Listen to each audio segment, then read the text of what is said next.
Hello there, fellow summoners. How are you all doing today?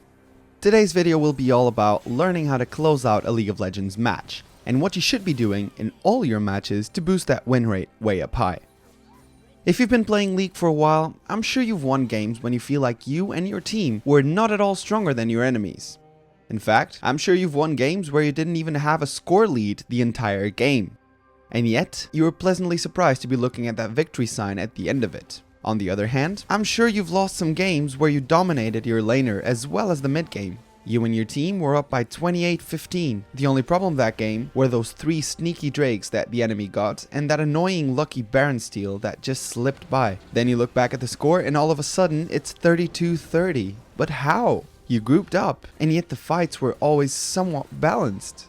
Then you notice something important. The enemy had a 4-tower advantage even though you were about 10 kills up the whole game. This just means that the enemy team was able to get something else from those initial 15 kills, and you didn't, even though you had 28. It just goes to show you that sometimes what you believe to be important could only be the means to achieving the real big stuff. A lot of people in low elo seem to believe that having big shiny scores, earning S's and pentas, is all that's required to win. Look at chess, for example.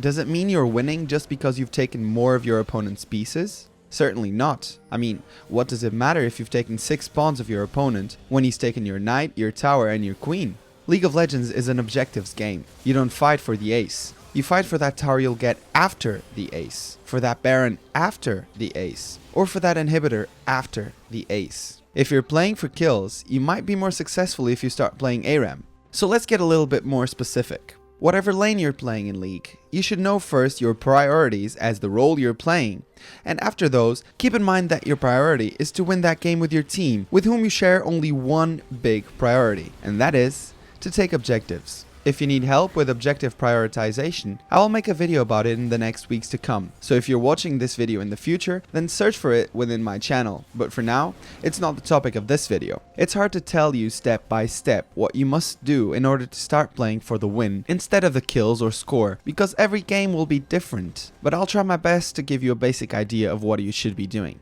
In the first 10 minutes, you'll be laning. Concentrate on killing your enemy laner, but never at the cost of CS. Keep last hitting like there's no tomorrow, cause you'll get more money from there, not kills. Killing your laner will give you a chance to gain advantage in both XP and gold, but with this advantage, you need to try and gain his tower. This is especially important if it's the first tower in the game, as that one will give your whole team a cannon minion's worth of gold. After you get the tower, your lane has now doubled in size in your advantage, allowing your minions to move further into the enemy territory, thus pressuring some of the enemy jungle.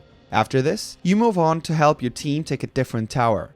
By grouping up, you either take a tower by surprise or force the enemies to group up in large numbers to try and stop you, as you have an advantage already. This eases up pressure on another side of the map, allowing you to take yet another tower. Once you've gotten the first 3 outer towers, I'd suggest taking control of both Dragon and the Rift Herald or Baron if he's up. I'm not saying to do this right away, just make sure that you take it when you've got a chance. It'll only help you snowball. Keep grouping up to take a second tier, and then inner towers / inhibs if you waste the enemies. Taking an inhibitor will give you a massive advantage. Prioritize this over anything, even Baron. Once you've got an inhib, the enemies will be forced to defend their Nexus towers, allowing you to take free drakes and Barons. With Baron or the Empowered Drake, fight for a second inhibitor, and if you get the third one, you win almost automatically. So if you see, the way that you will win games is by pressuring the map, not the enemies themselves. But of course, not everything will go as planned 100% of the time. Sometimes you just lose the lane and you will have to deal with the pressure instead of pressuring yourself.